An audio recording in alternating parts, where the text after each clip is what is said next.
home address at Wyong, where he was arrested and later charged at the Wyong police station with dangerous driving causing death, negligent driving causing death, and leaving the scene of a crash. Further north, 17-year-old Carly Rose Taylor was killed after the Holden Barina she was driving struck a truck near Port Macquarie. At Broadwater, south of Ballina, 88-year-old John Dwyer died when his Toyota crashed into a prime mover last night. Former paramedic Catherine was at the scene. But it is a shock always just there, and I mean everybody around is upset, all the bystanders were upset, and you know, it's hard. You want to look after everybody, but you can only look after one person at a time. Well, at Wentworth in the state's west, a 29-year-old woman was killed when she was struck by a passing vehicle. And this afternoon, our latest fatality.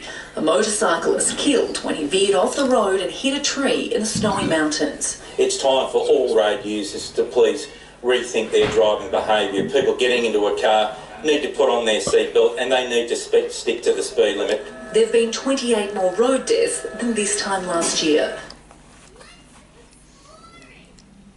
A horse is recovering at a Curry property after being attacked by 2 dogs. A warning, some viewers may find the following pictures distressing. George, the 21-year-old gentle giant, was bitten on Thursday, suffering injuries to his legs and face. Cessnock City Council has seized the dogs and their owners are cooperating with the investigation. George's owners say he's in good spirits. Meanwhile, Cessnock City Council is on the hunt for the vandal responsible for a very odd attack.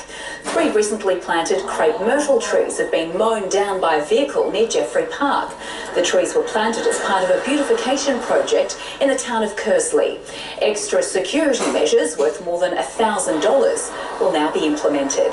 Cessnock Mayor Bob Pinsent says he's disgusted by the destructive behaviour. Well, time's up for Queen's Wharf Tower in Newcastle. It could have a second life. Newcastle City Council has received requests from prospective buyers wanting to make the icon their own. As a result, this Tuesday, a tender process will be launched. There's an opportunity for interested groups from right across the country to put in a proposal if they want to see the tower pop up somewhere near them. Interest has stretched from as far as Western Australia, with ideas ranging from its original use as an observation tower to an artificial reef.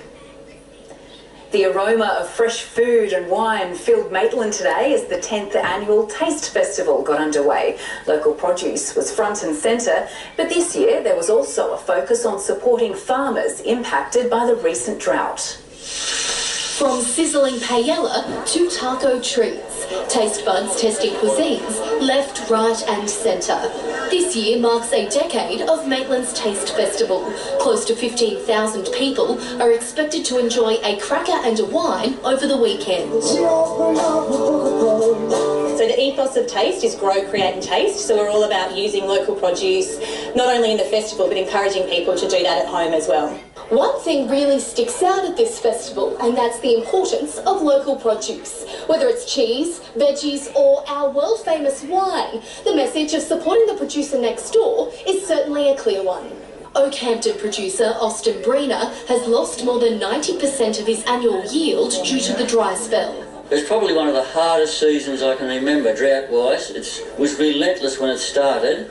He believes festivals like this one help locals come face to face with the producers who bring paddock to plate. Oh, it's great to be able to show people. Disappointing that the range of stuff and the quality of stuff isn't the way it should be, but yeah, it's great to be able to be here. Another addition to this year's festival, Chef Matt Galinsky, whipping up dishes with only local products on the menu. So that's the sort of thing that you get when you're buying locally. You get that diversity of ingredients, different varieties that you wouldn't see anywhere else.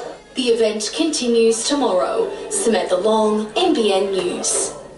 A new motorhome providing the ultimate in luxury has made its way to Newcastle, and it could be yours for the cool price of $1 million.